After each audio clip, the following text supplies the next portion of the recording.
Secured, the rest of the money for the £60 million project will come from Northern Arts and Gateshead Council. The centre will house 2 concert halls, one seating 1,650 people, the other 450. There'll also be a rehearsal room. This is not an elitist project. It's something for all of the people of Gateshead and the region. When I was a boy, if you wanted to go anywhere to listen to any type of music of any importance, you had to go either to London, you had to go up to Edinburgh. What we are trying to do here is to provide the people in this region with facilities that have been crying out for years. The centre will become home for 2 of the region's major musical players, Northern Symphonia and Folkworks, and music education will be a priority. This is a facility which is going to live and breathe people. It's about people coming in and participating in music. There's a school and education centre at the heart of it. Folkworks do workshops for 1-year-olds. They do music tuition for 1-year-olds. Northern Symphonia work in schools. We're going to make sure that everybody has access to music now in the region, and through the people contact via the internet. For the first time, the North will have a building to rival Europe's greatest concert halls. It means that we're going to have an acoustically brilliant hall for the orchestra to work in. That's something we've needed throughout the 40 years of our history, and we're really looking forward to. So the sound quality will be fantastic, and the experience for the orchestra will be fantastic. Also, I think the experience for the audience will be fantastic. All types of music will be catered for, and amateurs will have the opportunity to work with the professionals. It's all part of the massive scheme to regenerate the south bank of the Tyne. The Baltic Flour Mills is already being transformed into a major venue for international contemporary art. There'll also be a leisure complex, multiplex cinema and a luxury hotel. It'll be linked to the... It's expected to be ready in stages from autumn next year, with completion in 2002. By then, Gateshead will be firmly on the cultural map of the world. Pam Royal, North East Tonight, Gateshead. Well, now, there's been a real shock for North East Sport this afternoon, Simon. Yes, I'm afraid someone stole our thunder, Mike. After just 1 season, the Gateshead Thunder are no more. Rugby League bosses today issued a statement agreeing to the merger of Hull and Gateshead. The new team will play their Super League matches in Hull. The Gateshead Thunder playing squad and the administrative staff will now move lock, stock and barrel down the coast to Hull. There appears to have been some financial problems involved. As the clubs are merging, there will be bonus payments involved, and that will help solve the financial problems of both the Gateshead and Hull organisations. A Super League spokesman said this afternoon that the decision wasn't taken lightly. They considered every possible option to keep Super League alive in the North East and keep the Hull club alive. Eventually, the move to Hull was considered to be in the best interests of Rugby League throughout the country. It's devastating for North East fans, though, especially when you consider Gateshead was saying this less than a month ago. The important thing from Gateshead Thunder's point of view is that it's business as usual. We're going to challenge the top 3 next year. We've got a stronger squad. We're playing here at Gateshead. Everything goes ahead, and our plans for Gateshead are on the table, and we look forward to the supporters coming back for next season. Shane Richardson will explain more at a press conference tomorrow morning. But basically that's it for top-class rugby league in the North East. Switching codes, the draw for the 4th round of Rugby Union's Tetley's Bitter Cup was made today. Newcastle Falcons will play Moseley. Darlington Moden Park are at home to Rosslyn Park. Well, obviously we'll hear more about the Gateshead Thunder tomorrow. On to the football, and England have 1 foot in Euro 2000 after their victory over Scotland at Hampden Park. It was never going to be easy, but Alan Shearer was leading out a side that were up to the job. Shearer of Newcastle led them out. Ince of Middlesbrough won his fair share of tackles, but it was Gallagher of Newcastle who was most involved on the day. United's recent signing from Blackburn fluffed early chances for the Scots, and they were made to pay. Paul Scholes' first strike was a body blow to the proud home nation. Bearing in mind the occasion, it was a super cool piece of finishing. That was skill the Scots just couldn't match, because Kevin Gallagher wasn't cool when he had a glorious chance to equalise seconds later. David Seaman made the save. Gallagher went on to be booked. Now he'll miss the second leg at Wembley. It wasn't his day, it was Paul Scholes' day. He got on the end of David Beckham's free kick to give England a 2-goal advantage, and with less than a quarter of the tie completed, England were virtually home and dry. Billy Dodds was desperately unlucky when he hit the bar just before half-time, but after that Scotland didn't really look like getting much out of the game. So it finished Scotland 0, England 2. It would now take a disaster of biblical proportions to stop Kevin Keegan's men finishing the job at Wembley on Wednesday night. Oh, the night before the big match, Middlesbrough midfielder Robbie Mustoe celebrated 10 years with the club. He had a testimonial dinner and a charity auction, and with events at Hampden Park in mind, one item in particular raised a fair bit of interest. Also raised £6,400 at a testimonial dinner for Borough midfielder Robbie Mustoe. Middlesbrough Football Club stumped up the cash, but the money won't be going into Mustoe's bank accounts. Instead, many children's charities in the North East will benefit from the auction. Someone offered me about £3,000 to £4,000 for it, and I turned it down and I've kept it. And then I said, Rob, look, I'll give you this shirt. I was after a lot of money for it. I said, auction it, make it sell a few bob and get maybe £3,000 to £4,000 for it, Robbie. He said, no. He says, what I'm going to do is auction it. The money I get from it, I want to give it to charity. That just speaks for itself. And for a man like that to do it off his own back, and that's brilliant. More than 700 people attended the dinner. Gascoigne's own fruit machine was one of the many items on offer. The support's been great, not just tonight, but we've had a golf day which has sold out. We've had 2 other events that have been sell-out. So the committee have tried to organise things that have been good value for money and been memorable to people, and I think this is going to be another one of those nights. No Premiership at the weekend, and the Nationwide League was strung out all over the place, so it didn't clash with the Hampden Park match. The roundup starts back on Friday night.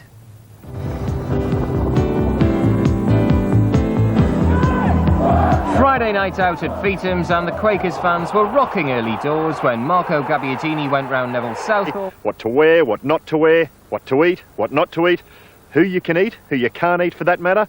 But what would the good folk of Bedlington say if one of these guys turned up unannounced for dinner?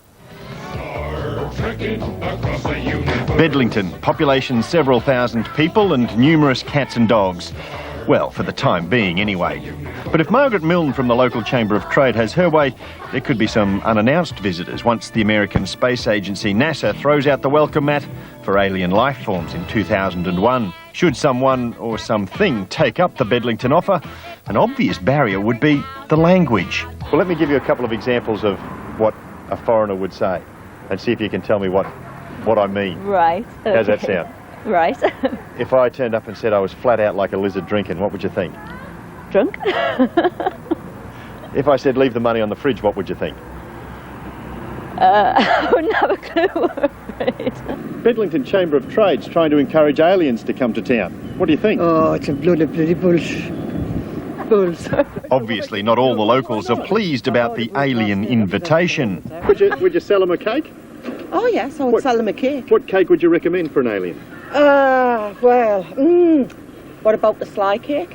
Well, what about that sly cake? But once they'd had a feed, I suppose any self-respecting alien would be looking for a night out on the town. Depends if he was good looking.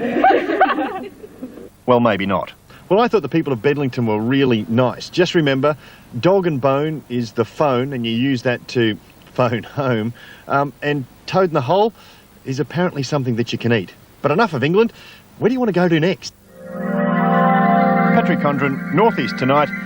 Somewhere in the universe?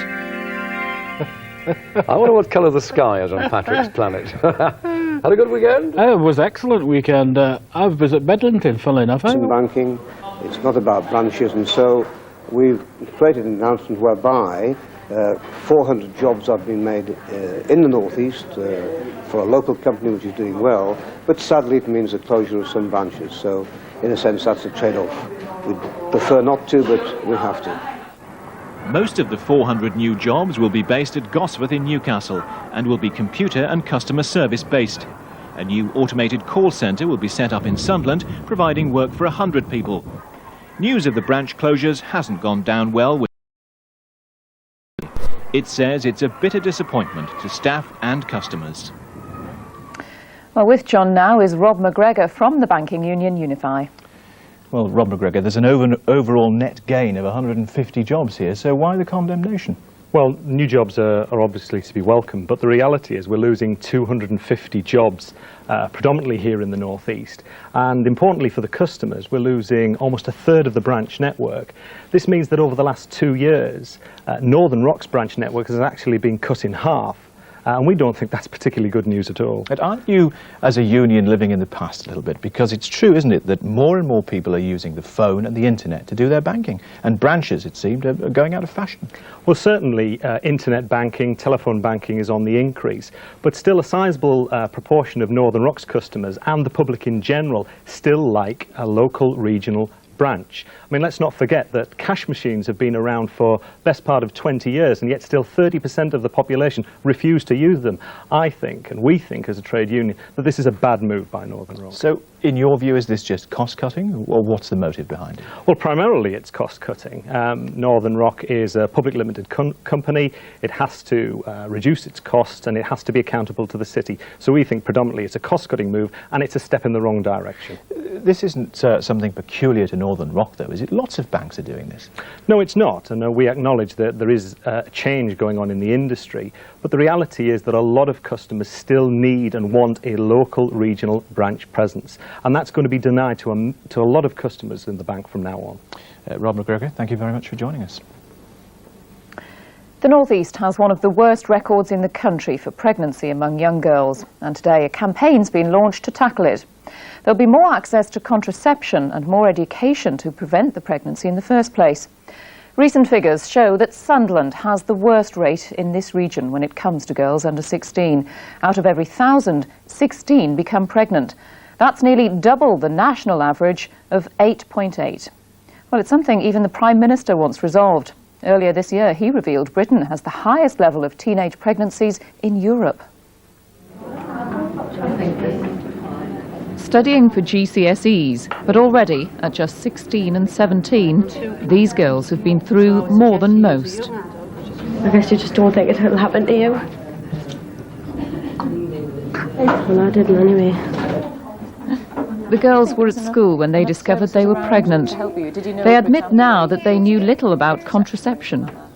Just really know about it. Just the clinic, but I never really thought. I think I was more embarrassed than anything else to go. I mean, I thought if I go to my doctor, she'll tell me, Mum.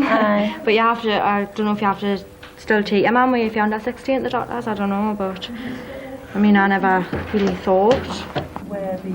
The Riverside Centre in North Shields allows young mothers to study while their children are cared for in the attached nursery. It gives them much needed support, but the aim of the new campaign is to reduce teenage pregnancy. Youngsters will be taught more about family planning, and health clinics will be open longer, allowing more access to emergency contraception, including what used to be known as the morning after pill. The service actually has been fairly wide across the North East anyway. It's actually increasing the publicity of the services, because what we've found, certainly talking to young people, is that they are often aware of the different contraceptive methods. They may be aware of emergency contraception. Quite often they've risk taken, they've got away with it and not become pregnant in the past. They think they can get away with it. It's a bit like Russian roulette for the future, and some do get caught out, as we know from our local figures, for young people becoming pregnant. Most of the girls who leave here with GCSEs go on to further education or training. None of them have become pregnant again. They all have aspirations after they've been here, and I see no reason at all why they shouldn't become very successful young women. Well, from today, there's a confidential helpline for young women to call for advice, and the number is 0800 028 0072. Now, a multi-million-pound windfall has secured the development of a massive cultural centre on the banks of the Tyne. The Arts Council today announced it's giving £43.8 million of lottery cash towards the Gateshead Music Centre. Andrew Dixon from Northern Arts is with Carol now. Yes, well, it's hoped the design of this building will make it as famous as the Sydney Opera House. And if it's anything like this model here, it's certainly going to be spectacular. Well, we'll hear from Andrew shortly. But first, this report from... The only melody emerging from the site of the music centre at the moment is the groan of the diggers. After 5 years of planning, today's cash announcement means construction can begin next year. And instead of a hole in the ground, this. The futuristic sloping roof will dominate the surrounding skyline. Almost as high as the arch of the Tyne Bridge, it's not merely a concert hall but a music city. Beneath the steel and glass skin, there'll be 2 concert halls and rehearsal rooms, but a whole lot more besides. Those for whom it'll be a new home can hardly wait. For the first time in 40 years, we're going to have somewhere where we can really enjoy performing and where the audience can have a fantastic experience with us. Will we notice the difference? You will certainly notice the difference. The hall has been designed to get the best out of Northern Symphonia as a chamber orchestra, but also to give the best acoustic possibilities to all forms of music. If you look at the model, you see that right at the bottom is the education department, and that will be informing the work right through the centre. So every time you have fantastic musicians coming in, they will have an opportunity to interact with youngsters and adults as well, who will be involved in learning to play, learning to sing, learning to get involved in music.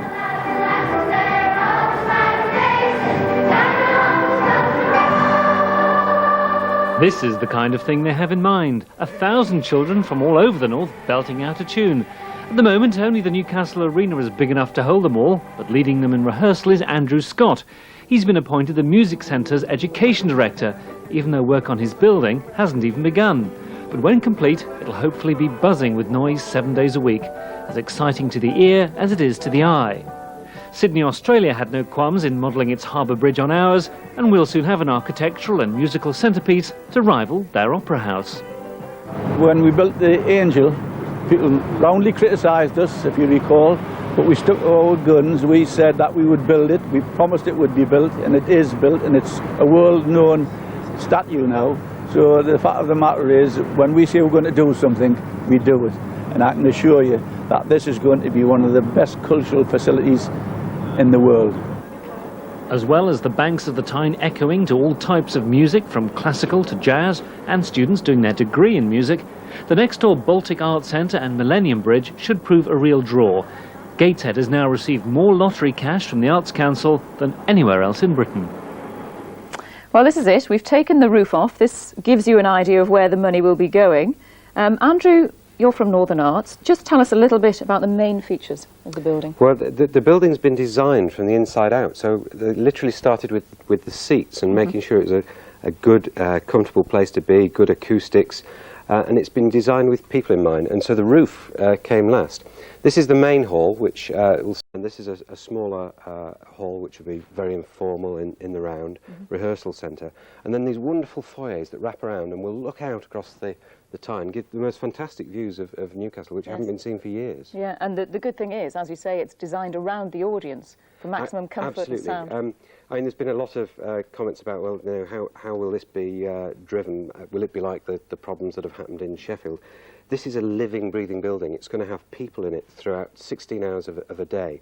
There's a music education centre right down in the heart of the building, where everyone from 3-year-olds who want to come in and learn an instrument, up to people that want to do a degree in music, can go and have the best possible tuition. And it really puts Gateshead at the forefront of the arts movement in the whole of the country, really, doesn't it? We set about to be ambitious. You know, the Angel of the North is ambitious. This is very ambitious. It's a world-class facility on a world-class site. And people are looking at us. People are looking at us nationally and saying, well, how has this been achieved? How type of institution? It's got an orchestra, Folkworks, the folk development agency, there in the heart of the operation as a single new musical institution. It's really going to be looked at worldwide. And I have to say, I know it's early days for this yet, but how do you top it? Will you get more money for other projects after this? Well, the Northern Arts has helped raise nearly £200 million for arts capital developments in the region, everything from the Theatre to Keswick, the National Glass Centre, the Baltic Flower Mills and the Angel. We've not had our fair share yet. We'll be going for more projects, but actually Gateshead's done extremely well, not just on the arts, but on sports facilities, on parks. And it's because there's a good team, and there's been a fantastic team working on this from Northern Arts, Folkworks, Symphonia and Gateshead. And it opens 2002? 2002, following the Baltic and the bridge. Andrew Dixon, thanks very much. Now for some more of the day's stories affecting the region, and the government is considering the latest move regarding the possible sale of Ellington Colliery. It's 2 weeks since its closure was announced, but today the Trade and Industry Minister, Helen Liddle, received a letter from an Italian political party supporting plans by Giovanni Di Stefano, its political secretary, and a multi-millionaire businessman to buy Ellington. The department says the minister needs time to consider the letter and will reply if and when necessary. An elderly woman has died in a house fire in Middlesbrough. 78-year-old Mary Collins was found dead by the fire brigade at her home in the Greenway last night. Her death isn't being treated as suspicious. Meanwhile, older people in North Yorkshire are being urged to make sure their electric blankets are safe. They're being urged to take them into their nearest age concern office. They'll then be sent for testing to ensure they're safe before the very cold weather sets in. And talking of the weather, that's what we're going to do next, isn't it? And it is set to get pretty cold, John, isn't it? It is, yes. We've virtually reached the second half of November now, and no real signs of any sort of hints of winter. I think things may well change in the second half of the month. Not necessarily saying it's going to suddenly turn into winter, but there will be some suggestions and hints of frost and snow about during the rest of this week. Well, for the rest of tonight, first of all, we may start to get that first hint of winter. Most of, if not all of the afternoon rain is now out of the region, and we should see basically dry weather and clearing skies for the rest of the night. However, there will be one or two showers, maybe just only one or two, but on the high ground of the Lake District and the Pennines could well be a bit of sleet and maybe a bit of snow on the tops, but passing showers, not causing any significant problems. Perhaps more of a problem will be the temperature, just the odd degree above freezing as a minimum. That's about 34 Fahrenheit, and fairly widespread ground frost tonight. But it's a while since the rain packed in, and I think a lot of the roads have dried out, so we shouldn't see any major problems with ice on the roads. But watch out and bear it in mind first thing tomorrow morning. But in other respects, the day tomorrow should be quite nice. In the south, I wouldn't rule out the odd isolated shower or two on the Pennines, possibly wintry on the very high parts, but most of us should see a dry day with a fair amount of sunshine. The same for the north. Again, maybe on the Pennines and the Cheviot Hills, an isolated wintry shower, but nothing worse than that. Basically a fine day. Slightly higher risk of a few wintry showers on the Lake District fells in the southwest of Cumbria, but only, I think, in that quarter. Most of the county seeing a dry day with some pleasant sunshine. I think we'll need the sunshine to cheer us up because it's going to feel cold, 7 or 8 degrees for a maximum temperature. The nighttime temperatures were like that last week, so it's a cold day, and there'll be a fairly fresh northwest wind to make it feel even colder. Through the rest of the week, well, I think we'll probably be okay for Wednesday, but on Thursday we're going to start to see some more rain coming in from the west, bringing slightly warmer weather with it. Only slightly warmer though, still not a particularly mild end to the week, and a bit of a showery finish towards the weekend. Hats and scarves then, John. Thank you. I think so, yes. Well, now, in the new millennium, a third of our population will soon be over the age of 60. Organisations supporting older people are campaigning to add life to the years and not just years to life. Well, and women who do just that. Their levels of fitness are enough to put many of us to shame. So far in our Amazing Greys series, we've met a marathon runner, a high diver, a speed skater and a fell walker. Today, it's cyclist Ron Longstaff from Ryton in the Tyne Valley. Well, I'm 73 in February, and I cover between 200 and 300 miles a week. So, which is what, probably over 12,000 a year, more than I do in my car. You're going out into the country, you're breathing fresh air, you're enjoying yourself, or should be enjoying yourself. When the sun is shining and it's cold, it's a different day, but we get used to it. You know. Ron Longstaff has been a cyclist for more than 50 years. Getting older hasn't seemed to have much effect. He achieved his fastest ever 100 miles, aged 70. He's much fitter than many younger cyclists, like those in their 30s, for instance. It's no good worrying about your age. People often say, well, how do you do it? Well, it is, I mean, I'm not alone in this. There are any amount of people at my age doing quite well, and older. I mean, there's people racing in their 80s. But when you're not cycling, you seem to have a lot of other projects. Oh yes, I have. I have my gardening to look after, I have my car, I have the bikes of course, and recently I built a dark room, as I used to do photography years ago, and I've got virtually hundreds of negatives, particularly of cyclists that I've never printed yet. So Ron, you're 72. Yes. I don't really want to tell you how old I am, but I'm 38 years younger. Right. I see. So I should be faster than you, technically. Yes. So I'll race it to the end. Come on then.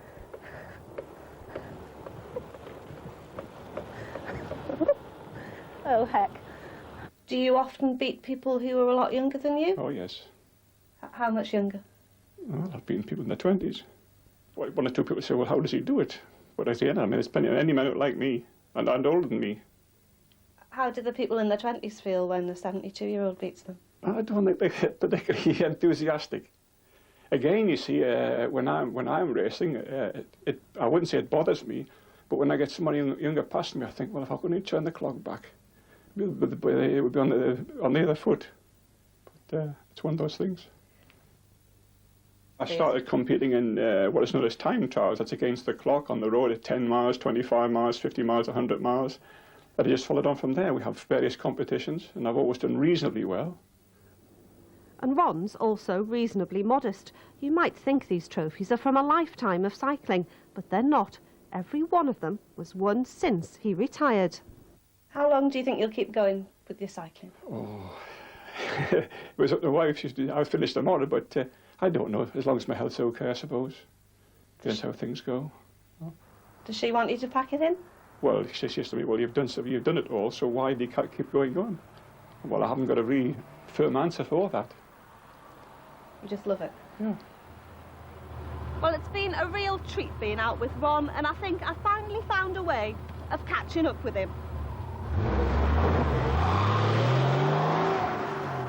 That's not her car, you know. Right, better move on to sport now. And Jim's here with a story which broke late this afternoon, and I think I'm right in saying we're effectively talking about a shock end to Rugby League's brief attachment with the North East, Jim. Yeah, that's effectively true, Carol, rather. There'll be no more Super League rugby in the region after it was revealed late this afternoon that Gateshead Thunder's proposed merger with Hull Sharks will in fact mean all its games next season will be played on Humberside. On the pitch, the Thunder had a successful season playing at Gateshead Stadium.